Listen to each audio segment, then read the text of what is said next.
يسألونك ماذا ينفقون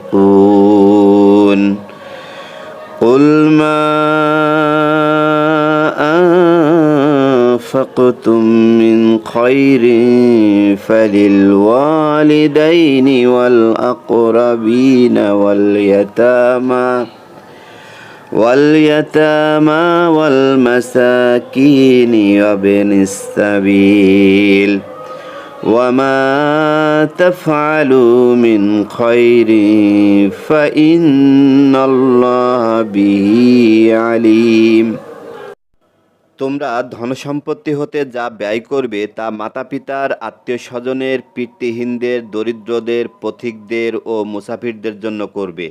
এবং তোমরা যে সমস্ত সৎ কাজ করো নিশ্চয়ই আল্লাহ তা সম্যকরূপে অবগত আছেন।